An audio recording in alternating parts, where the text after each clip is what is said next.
Good afternoon, everyone, and welcome to the Big Lottery Fund webinar. I'm Ailey from the Community Assets team at Highlands and Islands Enterprise, and I'm going to run you through a little bit of tech chat, and then I'll be handing over to Evelyn from Big Lottery to take us through the presentation. We think it'll probably take about an hour of presentation, give or take a little bit, and then after that there'll be about 30 minutes of facilitated question and answer session. If you want to, you can ask questions in the questions box on the right hand side and they'll be answered at the end, and we'll also take some questions during the Q&A. And now I will hand over to Evelyn at Big Lottery. Hi there. With me today I've got a couple of colleagues, Emer, Cassidy and Kirsty Neal, so they'll be chipping in at the end with questions. So what I'm going to do is just run through an overview of our current funding that's available for people to apply to, touch on some things that are coming soon. We're in PERDA, as I'm sure many of you are aware, so there's certain things we are allowed to talk about and certain things we are not, but I can give you a bit of a hint as to what's coming soon. Spend a bit of time talking about our two new funding. As I said, I'll talk a bit more about our new funding streams that came on board in November, and then give you some general hints and tips on funding, which I think never goes wrong really. And then, as I said, time for questions at the end. And also, just to let you know, we do have a bit of building work going on around here at the moment, so if the sound gets too bad, please let me know and I can try and do something about that. I do have another alternative. So, right. Current funding. So these are the funding streams that are open for applications at the moment. We've got what we call our small grants programmes, which are Awards for All and Investing in Ideas. They're both for funding up to £10,000 for 1 year. I think many of the people who are attending the webinar today have probably applied for Awards for All or Investing in Ideas in the past, but just in case you're not aware, Awards for All kind of does what it says on the tin. It's quite generic. We can fund basically anything under Awards for All. Things that we can't do are staff. We can't fund staff costs, but we can fund sessional staff. And Investing in Ideas is really to try out something new, maybe do a bit of research, maybe a feasibility study or a pilot activity. So they're both very similar, a one-stage application, and it's about 3 months between application and decision. The Young Start programme is actually Scottish Government funding. It's the Dormant Bank Accounts Fund that we administer on their behalf, and that's projects between £10,000 and £50,000 for young people, so it's 8 to 24 years old, and it's very much got an emphasis on young people leading the activity, so high level of young persons' involvement in that. The grants for community-led activity I'll touch on in a bit more detail, and also I thought grants for improving lives, because there's a bit of an overlap and I'm sure many people are still interested in that funding stream, although I know this webinar is focusing on community-led. And then obviously the Scottish Landform, which I think my colleagues at High are maybe going to speak a bit about, so I'll just touch on it. Again, this is Scottish Government funding, which we administer in conjunction with High, and it's between £10,000 and £1 million for rural and urban communities as well. So previously it was only for rural communities, but it's now been opened out, and it's to enable communities to acquire land or assets so they can meet these outcomes. This is the slide that I'm letting you see, but I can't really say too much about. But basically, these are programs that are coming soon.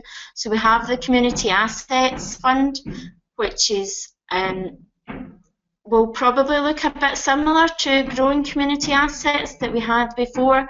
There's going to be a few changes to it. It's going to be a slightly simpler process. Coastal communities, which again is Westminster government funding, and it was launched in England last month. It will be launching in Scotland soon. Can't give you the details, but it will look probably quite similar to the English programme if you want to go on and have a look at that. And then we've got a programme that will be called Celebrate. We actually had a programme previously called Celebrate, so it's a wee bit confusing. A small grants programme, and you might have seen some social media around that. And I can't really say when these will be launching, but July is probably a good bet for them. And the Coastal Communities is actually a webinar on the 24th of June, so you'll be able to get a lot more detail on that then. So just to go into a bit more detail about the grants for community-led activity, we're calling this our Medium Grants Programme, and it was launched in November last year, and it's about supporting communities to bring improvements to the places they live and the people within that place. So there's a couple of outcomes that we expect all applicants to be able to demonstrate through their activity, that people in the community are better connected and are better able to work together and improve their well-being, and everyone in the community has got the opportunity to influence and get involved in that community-led activity. So there's a wee bit of criteria in terms of who can apply. The organisation, that's the applicant, must be based in that local area. It must be run by the local people and have a purpose that's all about benefiting the local area. Must have open membership. And we do ask under this, when groups are submitting their application form, that they also send us a copy of their constitution, so we can check that it does meet that criteria. Groups can apply for between 10,000 and 150,000, and the funding is for between 3 and 5 years. The reason being that we feel that real, genuine community-led activity can't be less than 3 years. So a couple of things again, I'm just re-emphasising this because these are the kind of issues that we're coming up against in the application forms we're receiving to date.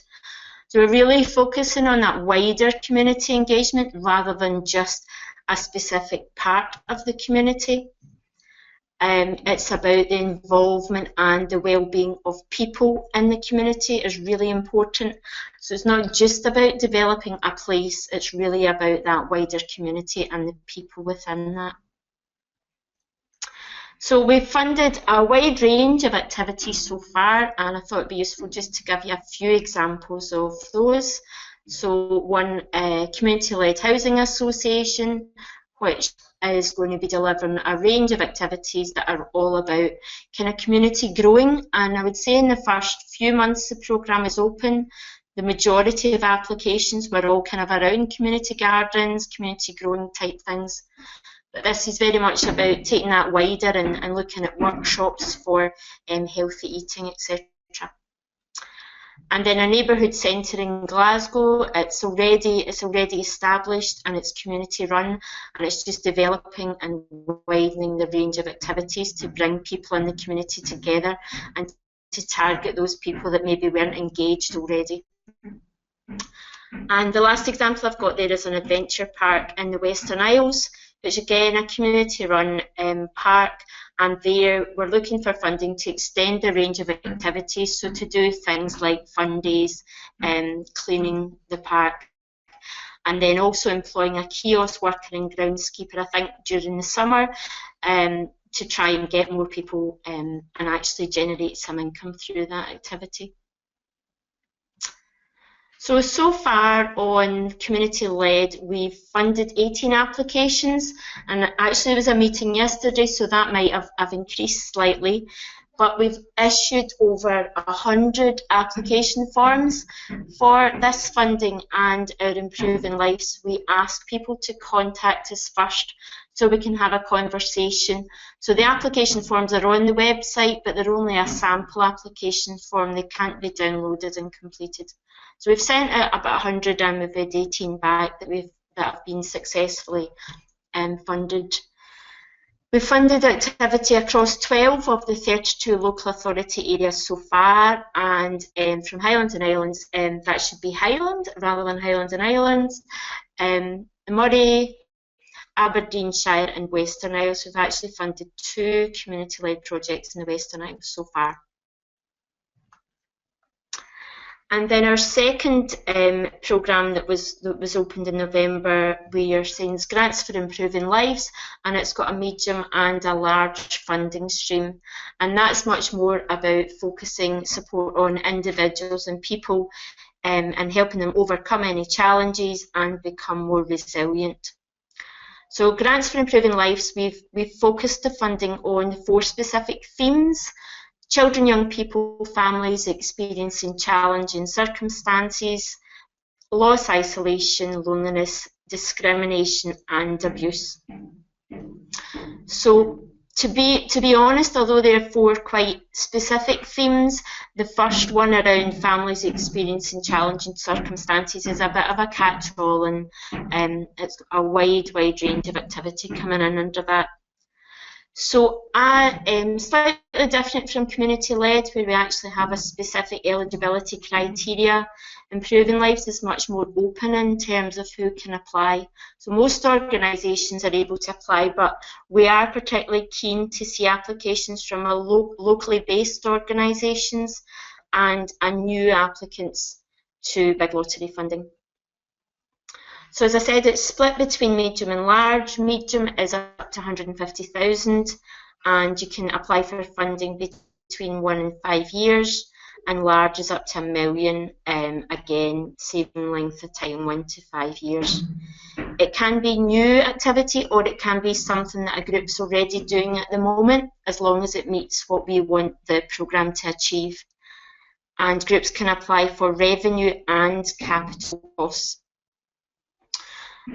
I would say, though, if an application is unlikely to be funded if it's coming in solely based on capital. So far under Improving Lives, it's been really popular because it is quite wide. We've funded 35 applications, but we've already issued 10 times that in terms of application forms, and over 100 come back. So the success rate on Improving Lives isn't as good as community-led at the moment. We've funded 14 local authority areas, including a couple in the Highlands and 1 in Orkney.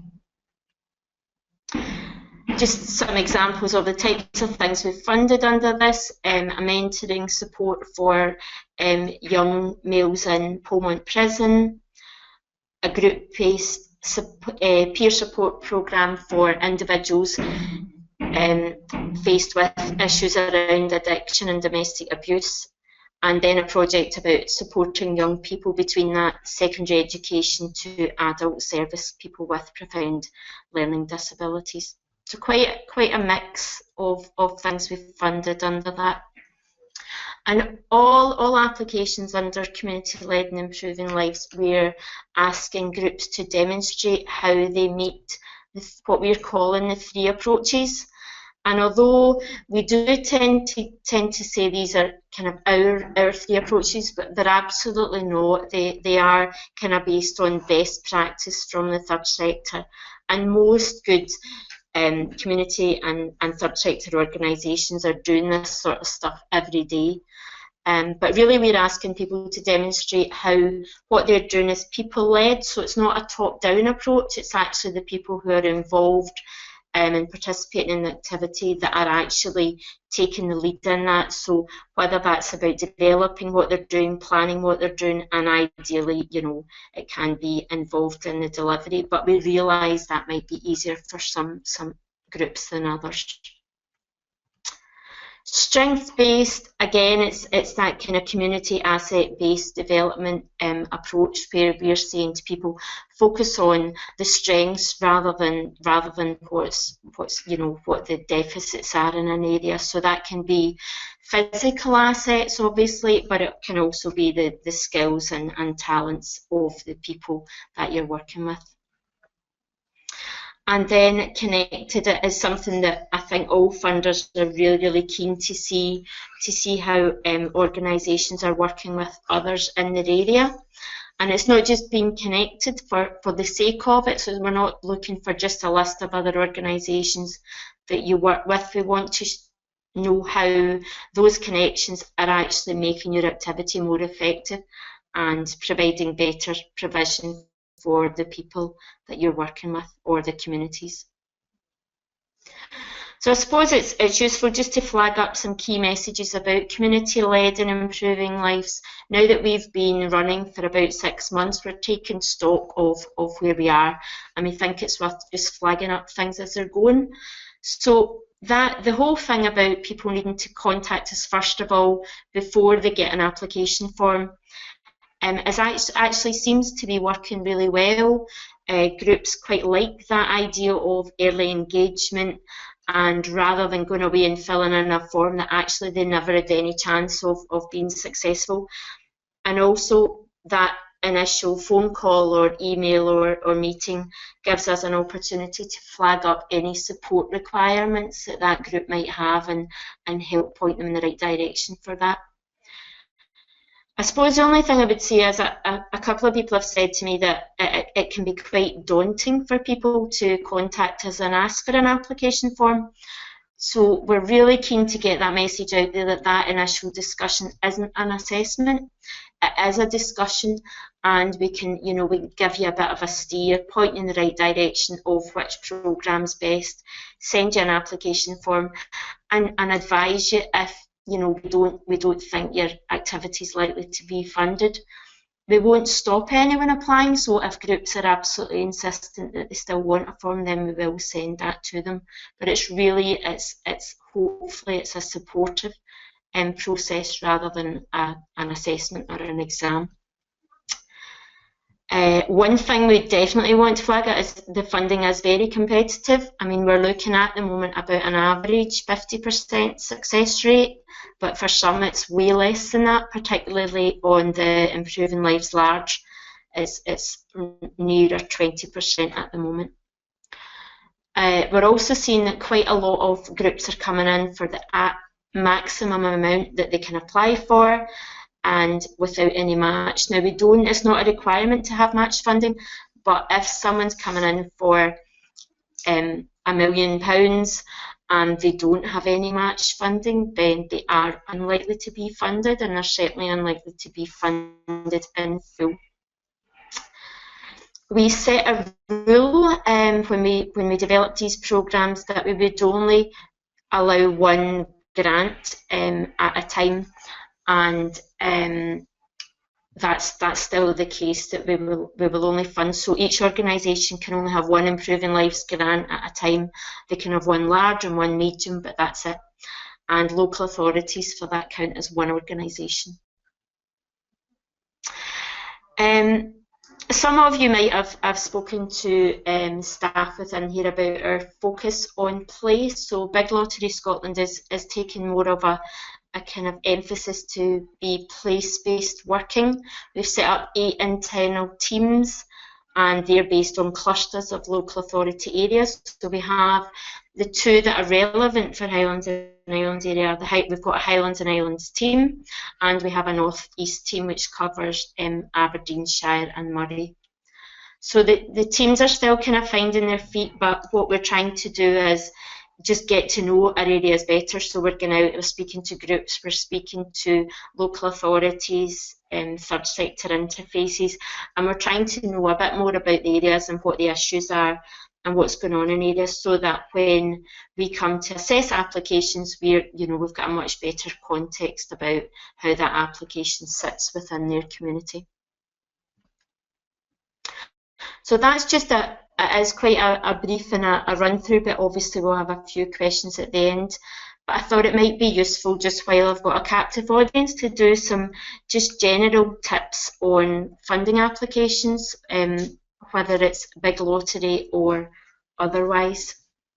So I suppose everyone will tell you this, every funder will tell you to start preparing as early as possible, and I think that goes for everything you do. And I'm I definitely don't practice what I preach in that area, whether it's a funding application or a dissertation or anything else. But sometimes there's a lot more research and things that you need to do when you're completing your application. It's not just a matter of filling in the form.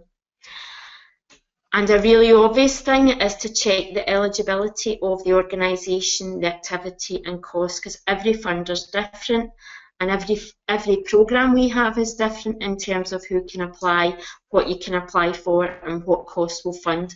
So make sure that you double check that. And make sure your contact details are correct and that they're available. Sometimes funders need to speak to people named in the form, and sometimes it can be quite tight timescale to do that. So if your main contact is going on holiday for a fortnight after you submit your application, you might want to make sure there's an alternative there. And then read the guidance. Again, it's really obvious, but it's sometimes funders, and we've tried to make things easier now, we've tried to incorporate our guidance into our application forms where we can. But sometimes you've got 6 different pieces of things that you need to read while you're actually completing the application form. There was a survey done a couple of years ago where it was a UK-wide survey that funders were asked about the applications they received and eligibility and things. And I think it was most funders said that they always receive ineligible applications, and that I think the main thing was 40% of applications on average are ineligible, so they don't even get assessed. So it's really important that you check all that stuff, because it's a waste. It's obviously a waste of your very valuable time. I think, again, explain clearly what you're asking for funding for. I think everyone who assesses applications comes across applications that they get to the end and they don't have a clue what the people are asking for money for. So I always say to people, think about that first question or the summary, or there's normally a question about what do you want this money for, and think about what you're going to do with the money, who you're working with, why you're asking for it, how you're going to deliver it and where you're going to deliver it. And if you can answer those kind of top 5 questions within a couple of sentences, then that really helps people when they're assessing an application form, because it kind of goes straight to the point. Lots of people start their application with the history of their organisation, and it actually sometimes, you know, you get to about the 5th paragraph before they actually say what they want the money for. So it just gives an assessor a much clearer picture when they start reading your form. Again, this seems really obvious. Make sure you know the name of your organisation, and it's the same as what's in all your documents. So look at your constitution governing document, your bank account, and the application form, and all of those 3 need to add up and they need to match. And if they don't, then it's much easier to try and address that before you submit an application than after. Sometimes a funder will say, yeah, we want to accept you, can you send us your constitution and a copy of your bank statement? And if they don't match, then some funds would just actually say, right, okay, you need to start all over again, or come back to us when you've got that sorted. And ask for the amount of money and length of time you need. Don't always automatically go for the max. As I've said before, it can put a lot of funders off, and if you're applying for funding, it's always, I suppose, for some funders it sets alarm bells ringing if your budget comes to exactly £500,000 and you need exactly 5 years. However, we appreciate that you might be applying for that as part of an overall package, but just to think about that. Funders like to spread the money as wide as they can, so if you ask for less, that means we can fund more. And finally, check you've included any additional documentation required before you send it. Some funders ask for things up front and some don't. Don't waste time giving lots and lots of additional information and research, because, to be honest, most assessors don't have time to read all that stuff. So if there's something really important in that report that you're enclosing, make sure you've got it referenced in the application form and get the relevant information out. And check and recheck before sending your application and get someone else that doesn't know anything about, get your husband or your partner or your daughter or your son to read over it, somebody that knows nothing about what you do, because if it can make sense to them, then it's more likely to make sense to the person who's looking at your application.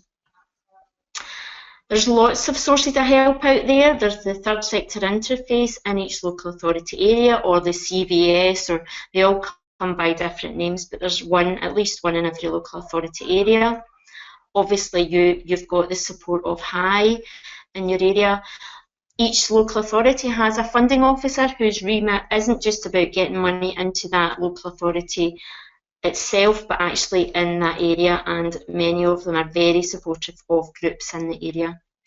There's a website that SCVO now manage called Funding Scotland, which has got a wide range of funding sources, and it's really easy to work. Just the same as everything else, Google. It's amazing if you Google completing funding application forms. There's loads of good advice out there. But actually speak to the funders themselves. They're really keen to speak to organisations. We're not that scary. I think sometimes people do. They feel like it's like doing an exam. You can't ask about the questions while you're doing it, but you can. And most funders would much rather speak to you during that process rather than get an application that they could have helped you with and you've wasted your time. So that is me at the end of it, and we've managed to get through it all, and our alarm hasn't gone off. So, hi Ilsa, can you hear us? I can hear you. Thanks for that, Ailey. Thanks very much, Excellent. Evelyn. Great. Okay, I'll kick off. But do use the message box to say if you can't hear me, and obviously to pose questions as you've done before. So I'm Elsa Rayburn, head of the Community Assets team in Highlands and Islands Enterprise. Sounds like Evelyn's fire alarm.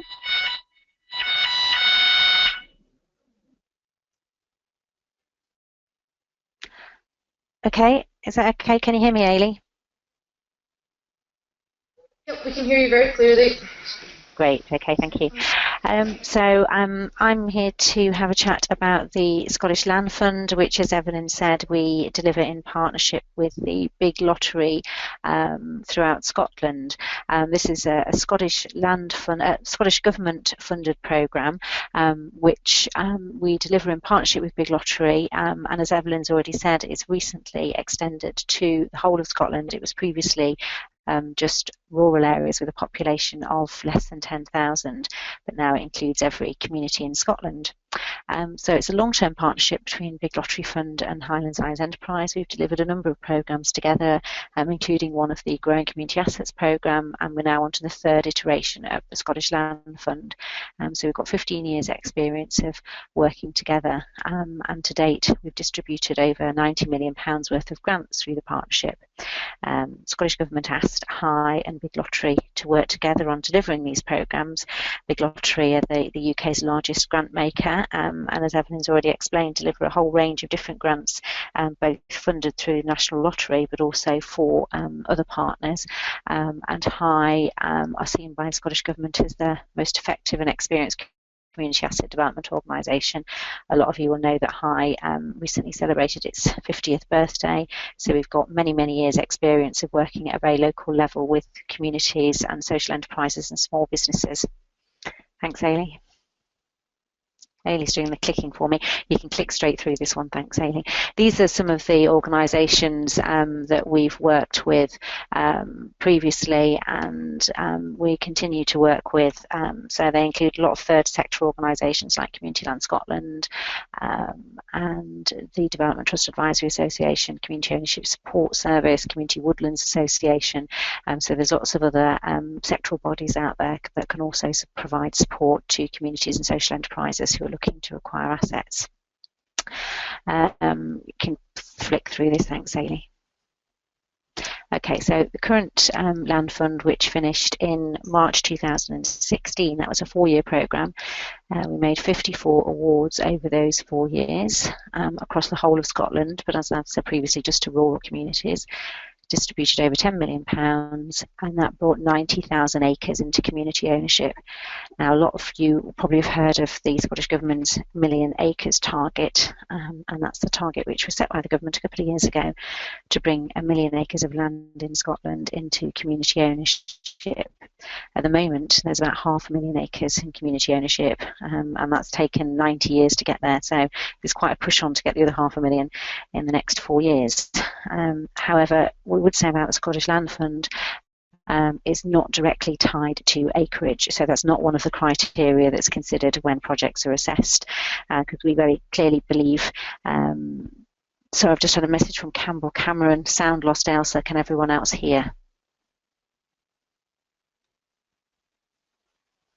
We can hear you fine, Ailsa. I think it's possibly Campbell's Campbell's problem. Okay. I've lost my train of thought now. Where was it? Yeah, in terms of the million acres target, we don't assess projects on the basis of acreage, because we recognise, as does the Scottish Government, recognise that a relatively small scale project in terms of land size can actually deliver huge outcomes for that particular community. So while we're all mindful of this million acres target and trying to address issues over land distribution and ownership in Scotland, it's not an assessing criteria for the Scottish Land Fund. Thanks, Ailey. If you can click on, thanks. Right, so the new fund was announced in 2015, launched by Scottish Government in March of this year, and it's for 4 years. It's been increased from £3 million to £10 million a year, so it's £10 million a year over the next 4 years, although as most people that deal with Scottish Government know, there's only been a 1-year budget to date. So at the moment we've got £10 million confirmed up until March 2017, and we'll be waiting to hear the results of the next budget to confirm that that £10 million is secured annually for the following 3 years. The fund has been extended to include all communities in Scotland, so now we're seeing applications from communities in the centre of Glasgow and Edinburgh and Dundee, so population size is no longer an issue. What we do still expect though is for applicants to be geographically defined in terms of their organisation. What that means is that an organisation must serve a particular area and must pull its members from a particular area. So we ask that communities have a geographic definition in terms of membership, and that they're community-led and community-controlled. So we expect the majority of members to reside in that defined community, and that members elect a board, and that the majority of members on that board live in the community. So it's quite a straightforward, simple definition that we're looking for. We're not prescriptive, so we don't determine what sort of organisation you could be, as long as you have that geographic definition and it's community-led and community-controlled. Any of our case officers are happy to talk through potential applicants as to whether their current constitutional webinar arrangements meets those criteria, and talk through the implications of any changes that the fund might require if you wanted to go ahead and apply. So, sorry, Ailey, can I go back to the outcomes slide, please? Thank you. In terms of outcomes for the fund, we've changed them fairly significantly from the previous fund, now focused around 3 specific areas looking for from projects that apply to the Scottish Land Fund. So the first is the ownership of this particular asset, and that asset can be a piece of land, a building, land with a building on it.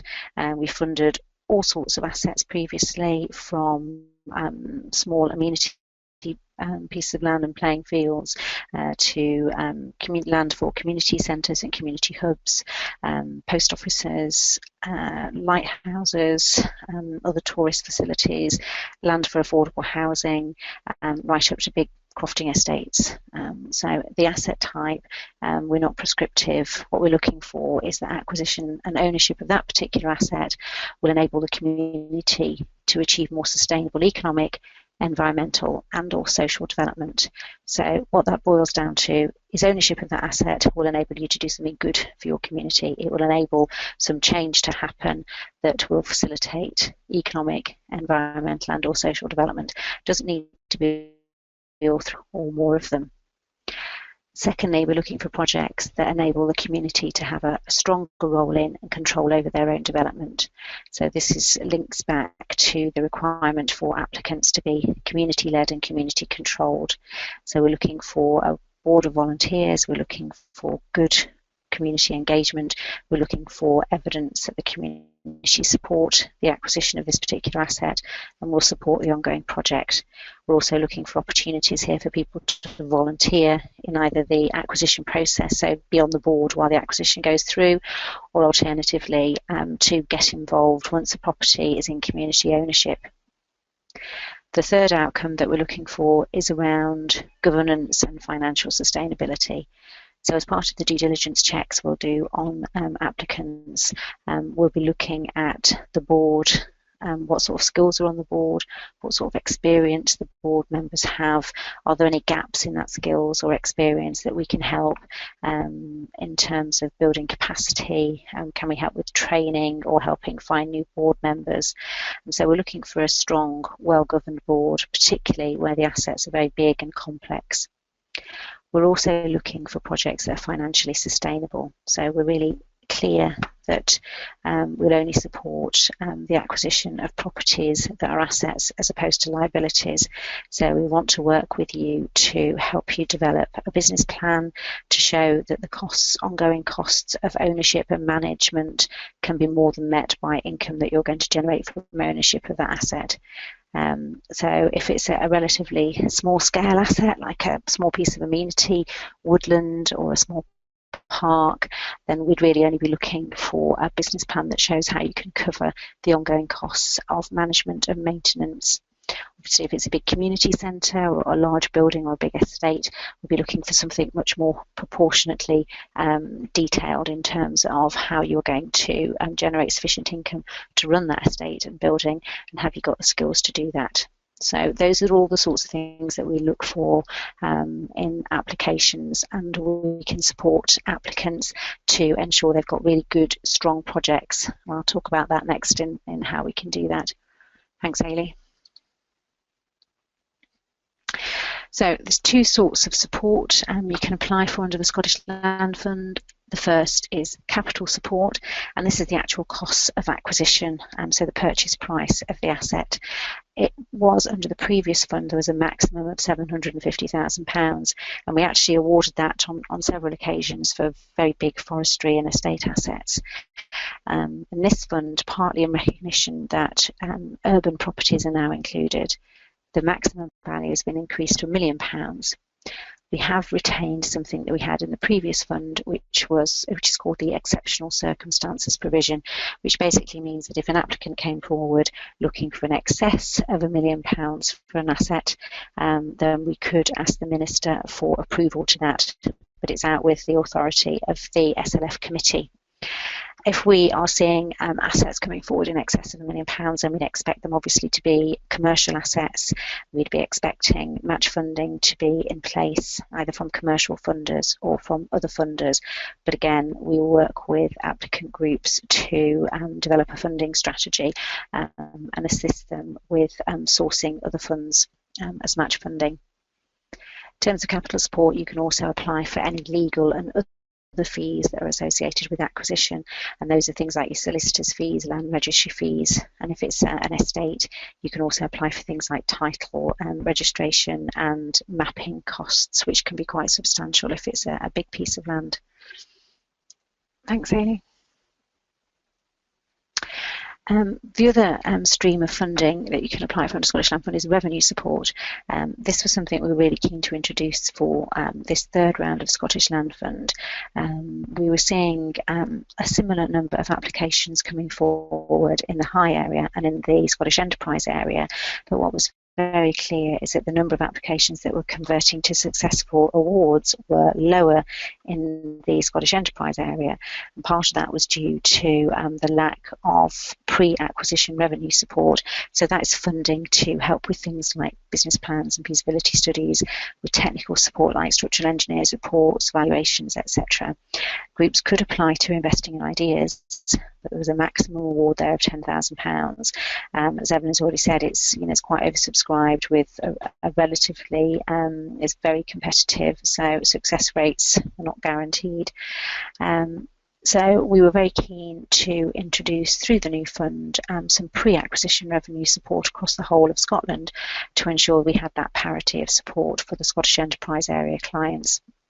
There's also a recognition by Scottish Government that despite what you might think, the hard work actually starts on the day of acquisition, and therefore we were keen to ensure that we were supporting successful clients post-acquisition and to ensure that they could develop their projects and their assets to achieve the best outcomes for the community. Thanks, Amy. So as I said, pre-acquisition support is now available across the whole of Scotland. You can apply for up to £30,000 per project for pre-acquisition support. We would not be expecting to award that maximum amount in most cases. Generally, it would be dependent on asset type and group capacity. So if it's a relatively small, straightforward asset, then we'd expect you to be proportionate in terms of the work that you were looking to do prior to acquisition. Similarly, if it's a group that's already got development staff, then we would be expecting the development staff there to be inputting into this process. The fund itself does not support at the pre-acquisition stage staff costs, so the fund can't be used to pay existing members of staff or new members of staff to develop a project. It can pay for contracted in work to look at things like feasibility and business planning. It's a quick application process, and this is what we call our stage 1 application process for pre-acquisition revenue. Generally turn around applications in about 4 to 6 weeks. It's fairly straightforward, and the case officer that's working with you will explain the process and help you with the application. Thanks, Amy. In terms of post-acquisition support, you can now apply for support for a period of up to 3 years once you've bought the property. In terms of total revenue, you can ask for a maximum of £100,000, but obviously if you've asked for up to £30,000 revenue in stage 1, then that's deducted, so it's £100,000 revenue pre and post acquisition, and again the amount that would be awarded would be subject to the complexity of the asset. So in terms of if you need a development officer to develop the estate or the community hub, or to take the project to the next stage, that's the sort of thing that we could fund, particularly if it's a group that doesn't have any existing staff assets. So groups that apply to us that already have development staff, again we'd be looking very closely at whether or not additional staff costs were necessary to deliver this project. Thanks, Ailey. So today I've already sort of outlined that we've funded a huge range of asset types across a huge range of communities. That's now extending into urban areas, and we're seeing different sorts of assets come forward. A lot of this is linked to the changes in the community right to buy legislation, which some of you will be aware of, and which has extended the right to register an interest in land to all communities across Scotland. There's also new legislation which is coming in around the asset transfer provisions, which you'll be aware of, which relates to public sector assets being transferred into community ownership, and around some new provisions concerning abandoned and neglected land, which we're expecting to see projects come forward in urban areas in particular, but we don't expect that legislation to be in place until the start of next year. We're working with colleagues, particularly in Big Lottery and within the Community Ownership Support Service, to understand what the potential differences are between the rural projects that we've supported solely so far and some of the urban projects that are coming forward, and in particular how we can be responsive to those differences and make sure that we understand how groups work in urban areas, issues around community engagement, and an understanding that will be different in a heavily populated urban area as opposed to a rural isolated community, issues around valuation, and issues around ongoing sustainability. Thanks, Amy. So that's all I really wanted to say on the fund. You'll all be aware that HI's role in the fund is to provide case officer support at a very early stage. So right from the idea stage, where 2 or 3 people have got together and sat down in the pub to talk about a particular asset that they're interested in, or an opportunity or a need in their community, then we'd urge people to get in touch with us via the Big Lottery Fund inquiry line as early as possible, so we can talk through the ideas and help guide groups as to what advice and support is out there, and help them to develop a really good, strong project for the fund.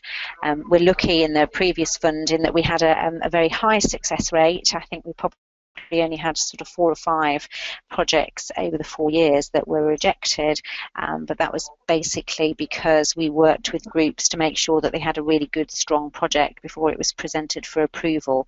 And it's that sort of case officer support and advice through the whole development stage, which in the SLF evaluation feedback we've got has been really, really valuable for clients, because for many, particularly new groups, this is a completely new process for them. They've never done anything like this. They may not be constituted, so they need a lot of advice and assistance to get set up, to get the bank account, to look at options appraisals, identifying community need, community consultation, etc. So our case officers that work throughout Scotland are really experienced in this, have done a lot of work with groups over the last few years, and hopefully can provide a lot of value to that process. So I'll leave it there, Ailey, but obviously happy to answer any questions.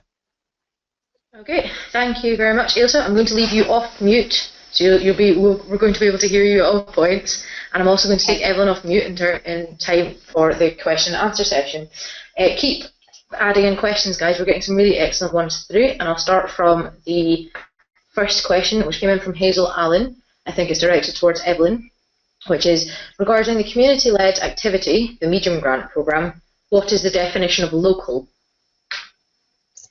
Okay, we don't have a strict definition of what local means. We're really asking that group to define what their community is. So obviously that's different things. So in a more urban area, so what's local in Shetland will be very different to what's local in Edinburgh. But I suppose it's going back to that representation on the board, or the people who are involved in leading that organisation.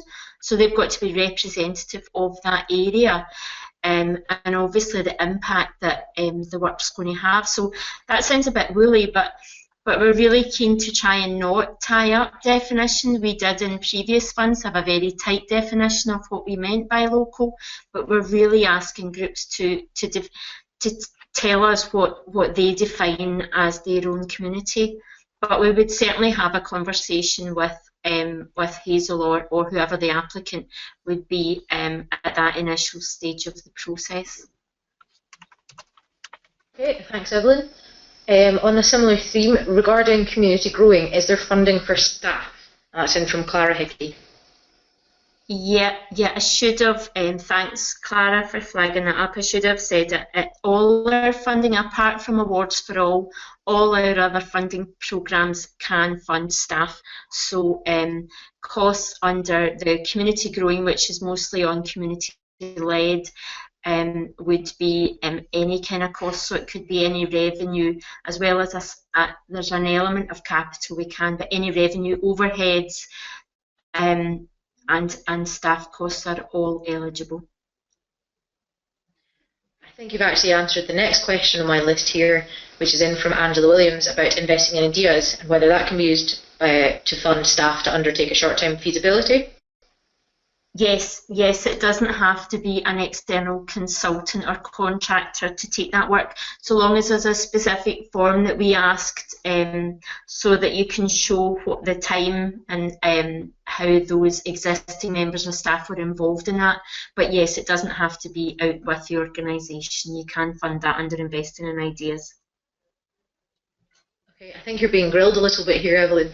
Can big lottery funding be used as match funding for EU funding programmes such as Interreg? Yes, absolutely. So long as obviously the activity was something that fits with our programmes, we can fund we can match fund most other funds, and definitely EU funding. Excellent. When will the Community Assets Fund begin? Which is from Malcolm Turner. Well, I gave a big hint then about July, and really that's as much as we can say. So the funding will be open in the next few weeks, and just keep an eye on the website, but it definitely will be open for funding very shortly. And if we weren't in Purda, I could give you the date, but it's we do have a date, and it's not very far in the future. We've got, if you go on our website, we've got social media and blogs and things you can sign up to, and you'll be the first to know. I think it's useful to say there, Evelyn, probably that one of the reasons the funds have been delayed and the announcements is because you've had those 2 periods of Purda, isn't it? So where you've not been able to announce new funds, so that has delayed things slightly. I think the other point. Go on. Yeah, go on. No, sorry, we had planned on launching it earlier, and you're absolutely right to flag up. We had the 2 periods of Purda, and the timescale in between them was a bit too tight to do that. But also, as I'm sure some of you are aware, we're going to have a support contract with our community assets, so we'll have mentors who will be like a liaison person between the professionals and the community groups. So we wanted to make sure we had that contract in place prior to launch. So though a combination of those 2 things has delayed it a bit, but definitely very soon.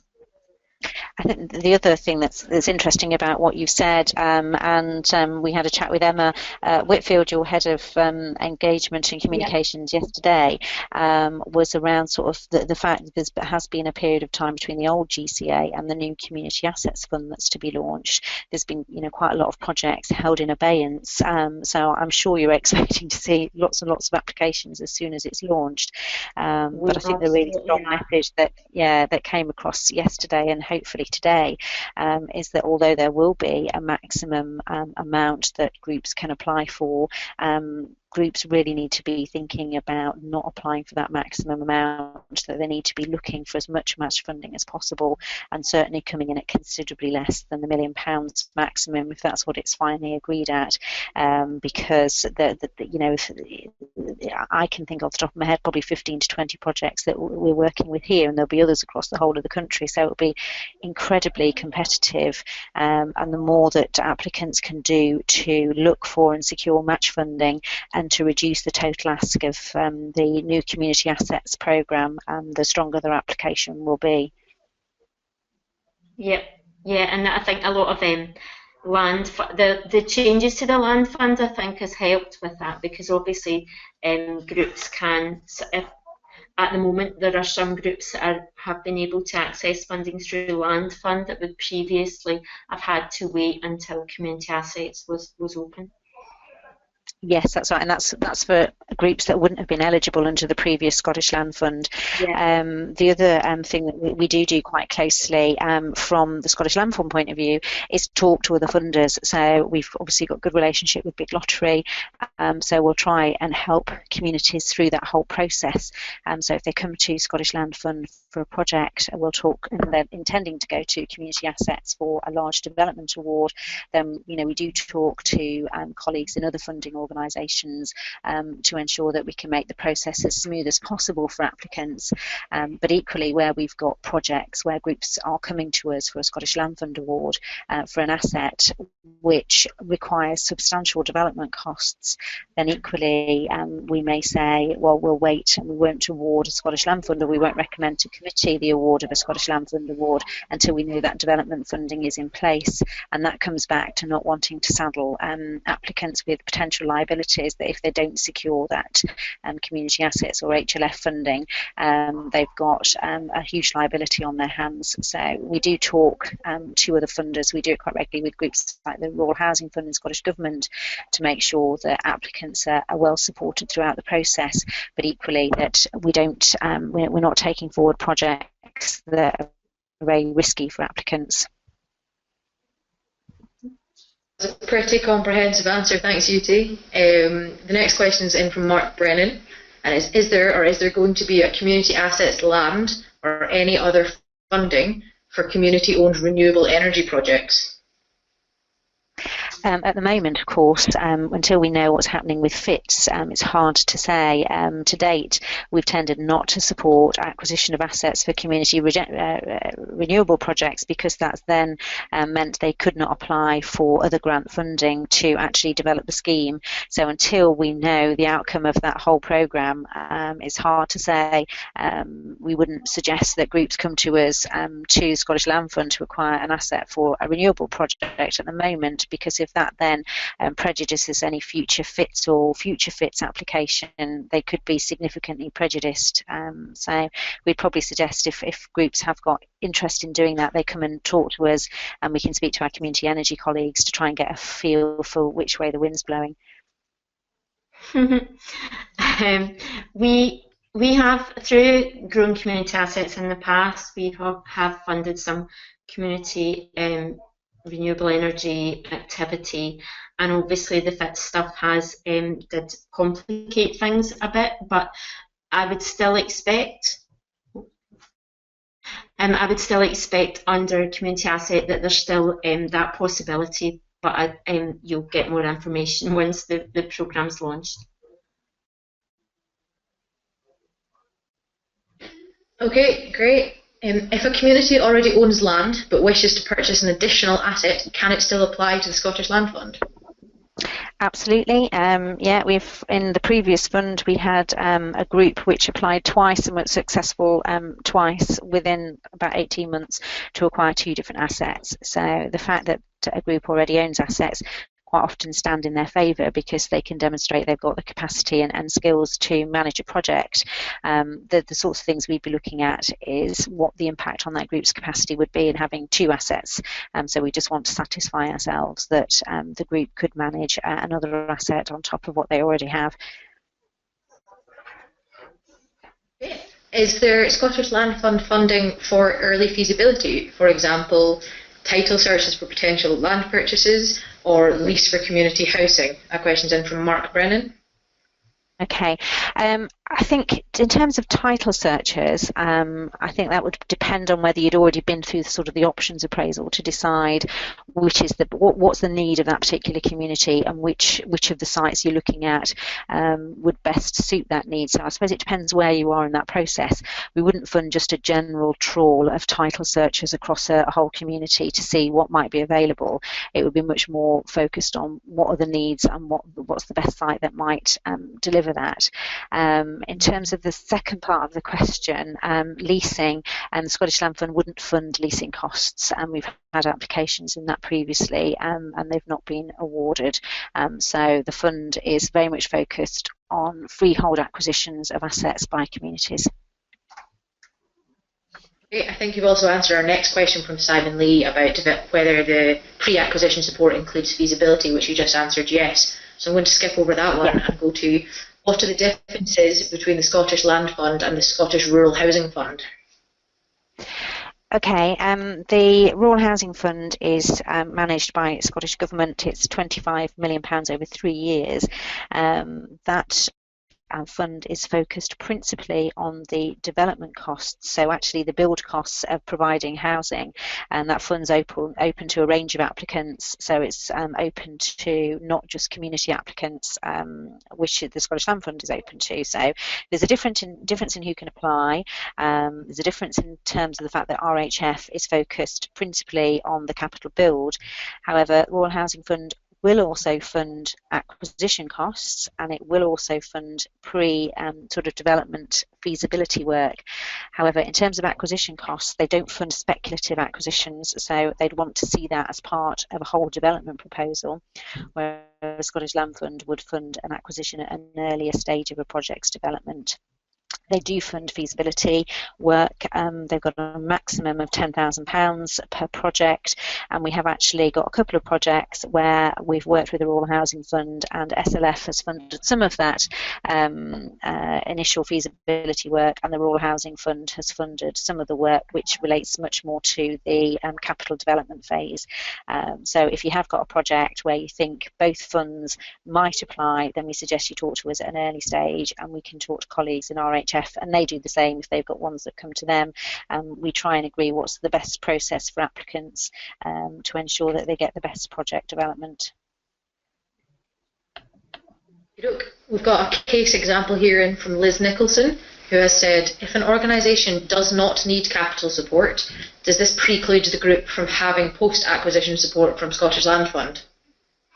I would just ask, is that because they're buying the asset for £1 or for a very low amount? Is that the purpose behind that? I think in this case, I think they are buying for a very low amount, yes.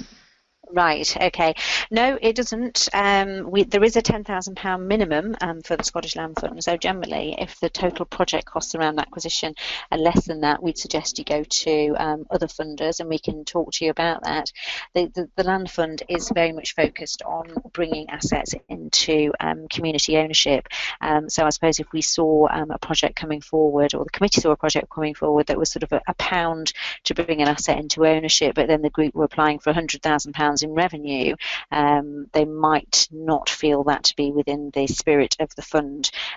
We've not had any applications like that. We did have a project in the previous round, Scalpay, where the owner was transferring the island to the community free of charge, and we did fund there some post-acquisition revenue, but I would say it would need to be, fairly substantial asset that's being transferred at a very low value, and you can actually make a really strong case for why you need revenue support to take the project forward. So I'm not saying absolutely not, but it's not straightforward.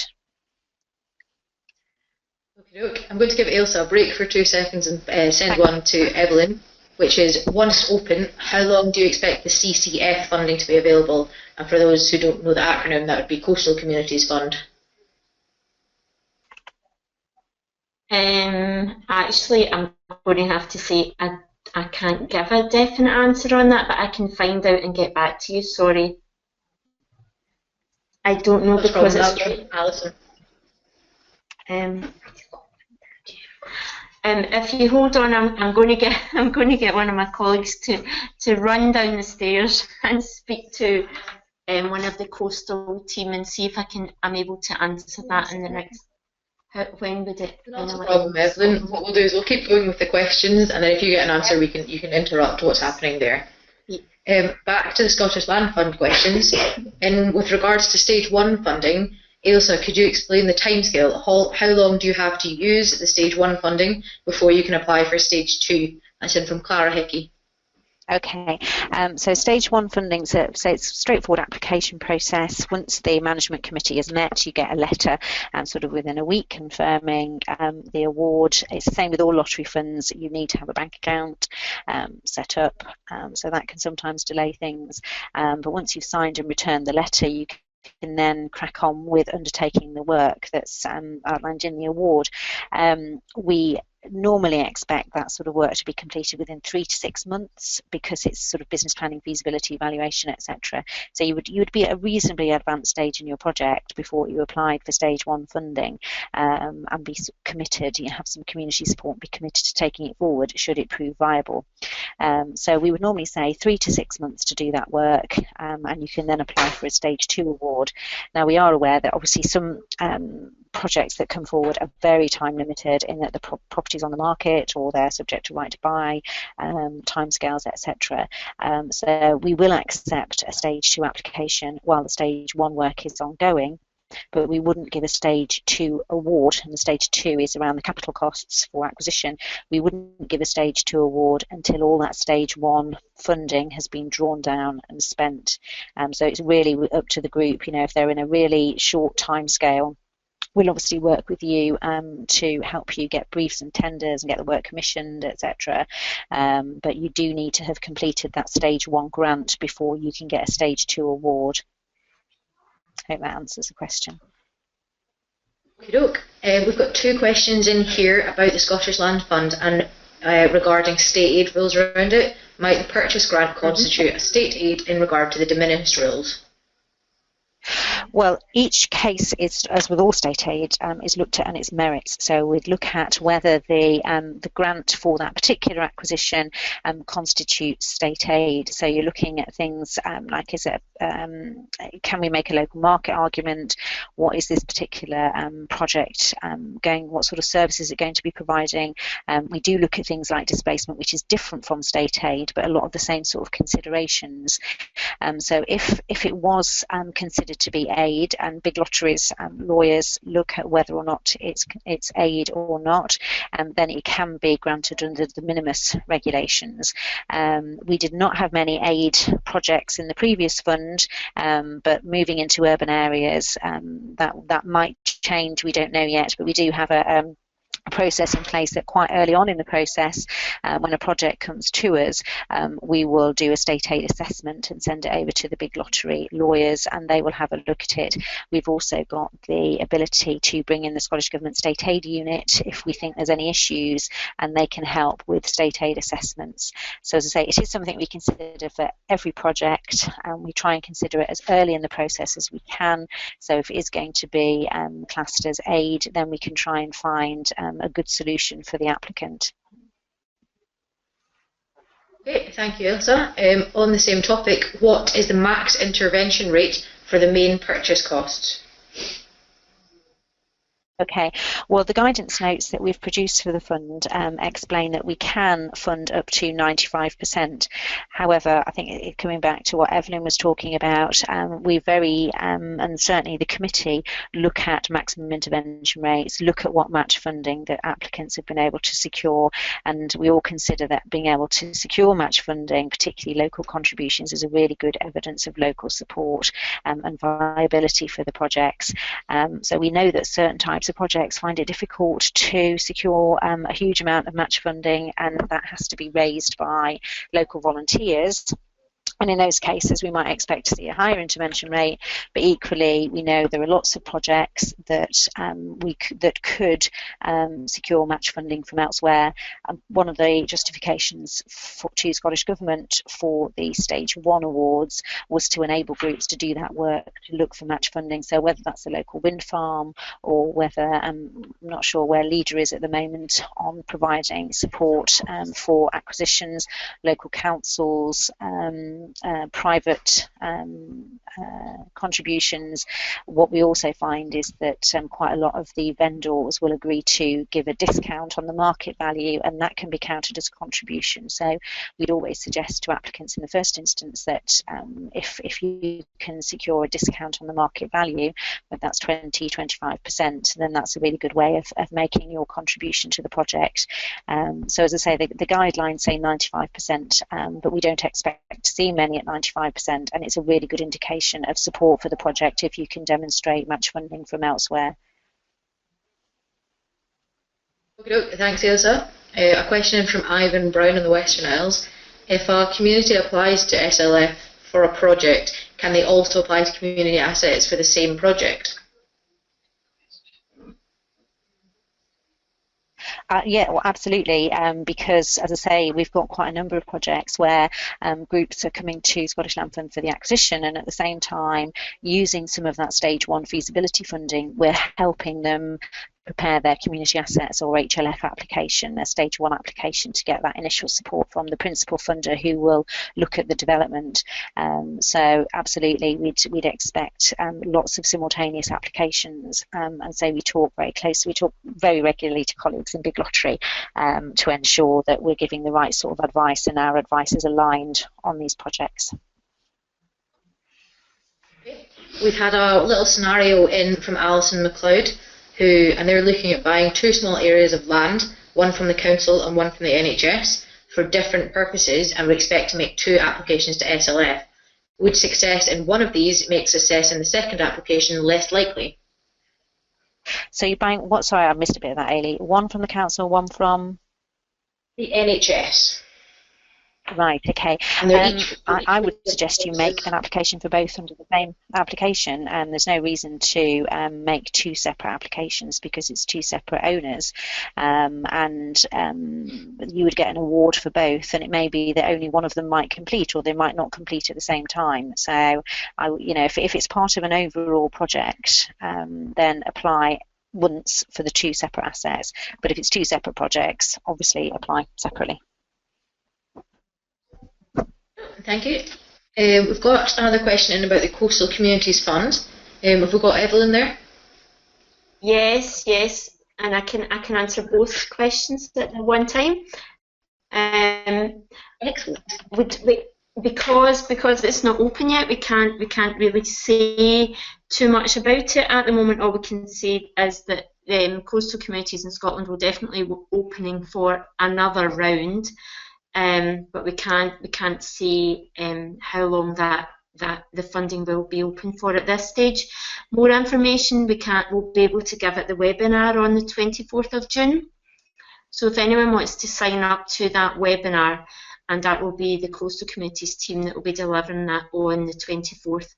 So it's on our website if you want to go on there, and you can sign up for that.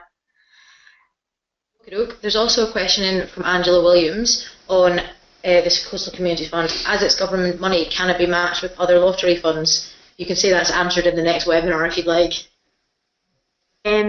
Yes, it can be definitively answered in the next webinar. My initial response would be yes, so long as it was related and it fitted, which might be quite difficult to get funding that fits both.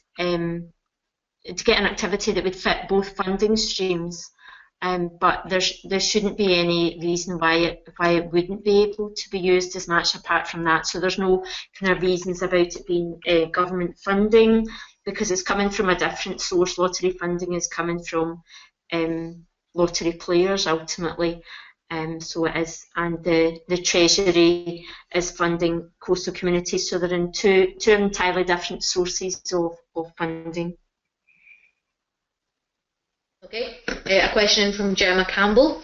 If a suitable application is submitted but doesn't have match funding, is the application likely to be denied altogether, or will a lesser amount be offered? She hasn't specified whether that's to general big lottery funds or SLF specifically, so I'd go for general.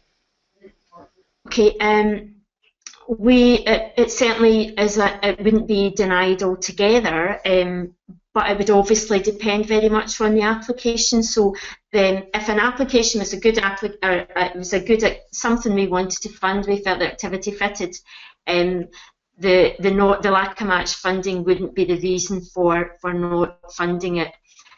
We would negotiate if we felt that it was for too much and there was no match.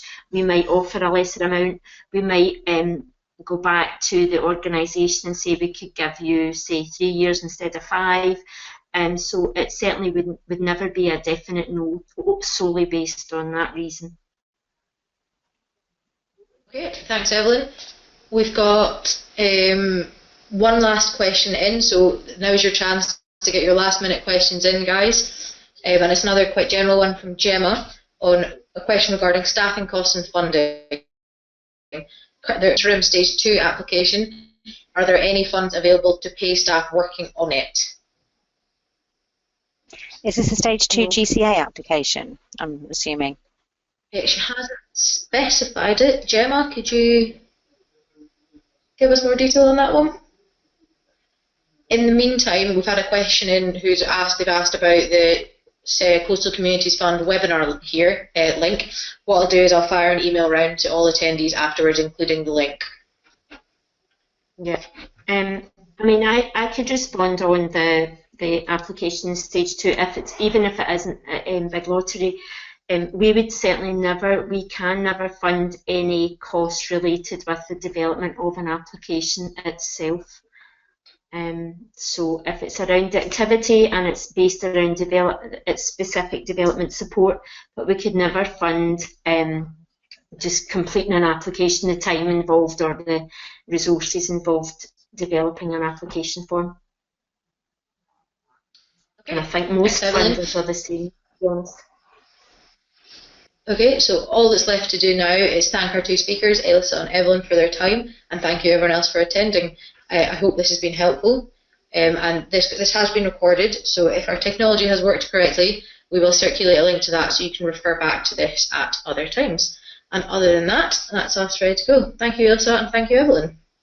Thanks, everybody. Thank you. Thanks, Evelyn. Thanks. Bye, everyone. Bye.